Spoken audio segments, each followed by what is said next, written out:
Hi guys, and welcome to another Divi theme video. This is Jamie from System22 and webdesignandtechtips.com. Well, in our last video we created a menu hover effect up here. These little brackets that appear on hover.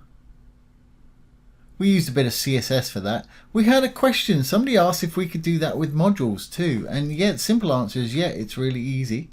So I've done that down here. And since we've already got our code written and in place, it's going to be really quick to do because we can actually copy and modify the existing code that we've got. And for anybody that didn't watch the last video, don't worry, I'll put this code all down below the video and you can copy and paste it if you need to. So I'm going to go back to where we were when we left off in our last video, and I'm going to delete the code that I've got here. Publish this and we'll refresh this page. And while we're doing that, let's go into this page here. I'll enable Visual Builder and we'll start from scratch. Okay, well, I'm going to delete these little modules here. I've just got a section, the blue tab up there, with a row, the green tab with 3 columns, and this will work with any module today, or pretty much anything you can give a class name to. I'm going to use a blurb because it's right there. Divi comes as standard with all these modules. Plenty enough to build just about any site. If you've got WooCommerce installed, it also gives you another dozen to display your modules with. I'm going to use a blurb module. I'm going to get rid of the image. I'm not going to spend any time styling this. I'm just going to plot the text in the middle. And I'm going to give it a bit of padding all around. They'll say 30 pixels. Just put the 30 in, it'll put the pics in for you. Hit the link and it'll do the opposite side. So we've got padding of 30 pixels around there and our text aligned to the middle. Now I'm going to give it a class name so we can actually target it with some CSS. So to do that, go over to your Advanced tab at the top here, CSS IDs and classes. Make sure you use a class name right here. And let's give it the class name of BRAC, B-R-A-C. You can give yours whatever class name you want. It wants to be unique and it wants to mean something to you. Mine means kind of bracket hover effect. Okay, now we've done that, we can save our changes. Now we're all saved. Let's duplicate this. 2 little squares there. Duplicate it twice. I'm going to drag one over to this one. Now we're going to drag another one over right here. Doesn't matter because they're all identical. And they've all got that class name of BRAC. So let's save our page changes. And exit the Visual Builder. We can go back here and I'll have to refresh because we're still looking at our old one here that's got a different class name for my demonstration. So I'm going to refresh this page one more time. For anybody that doesn't know how to get to this page, go to your dashboard, down to Appearance, and then to Customize. Then that'll take you to this page, then go down to Additional CSS. This is where we're going to write our code today. And it's going to be pretty quick because we're going to do a lot of copying and pasting from the code from yesterday. So let's give it a title, / ****. Always a courtesy to give CSS a title. And we'll call bracket hover effect. Okay, well, we've got all this code that we used yesterday, and for anybody that didn't see that video, have a look down below this one and I'll put all the modified code, and I'll also put the link to yesterday's video if you want to start from here.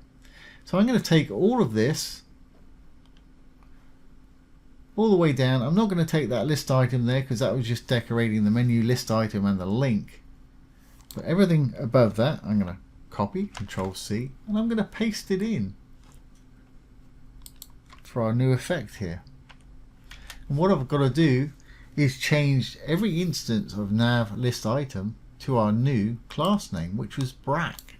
So it's going to be .brac, B-R-A-C. Now I just need to go down. I'm going to copy the .brac, and every time I see nav list item, I'm going to paste that in, making sure not to lop off any of the colons as I go down there, or it will stop things from working.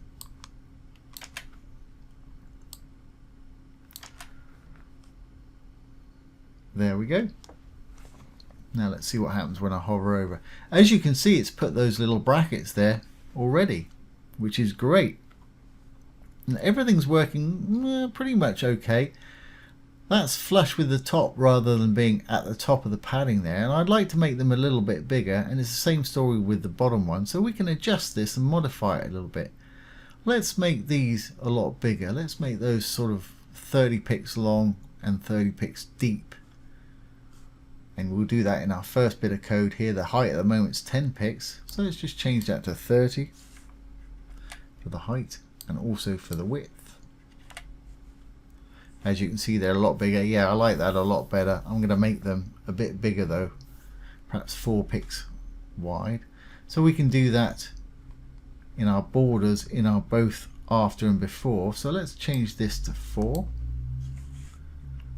And the one below, not 44, 4.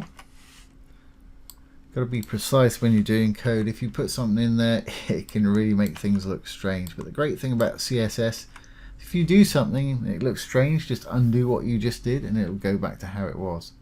Okay, so we've got them 4 pixels wide, that's great. But they're not going to the bottom because I know I've got 30 pixels left and right and top and bottom, but it's not going to the bottom of there. That's because I've got a top here and a bottom here of 27. So if I just change those to 0, boom, boom, that should be good to go there. Obviously you can change your colors there, all these hex colors. We matched it with our logo. And anything you want to give that class name to, that's going to work on now.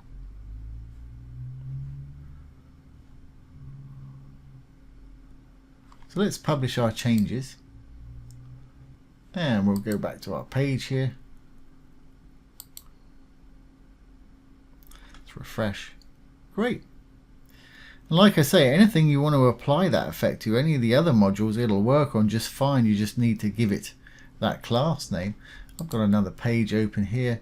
Let's add a different module. Add a little call to action there. We'll go over to the advanced CSS IDs and classes, and we'll give it that class of BRAC, B-R-A-C. Save our changes.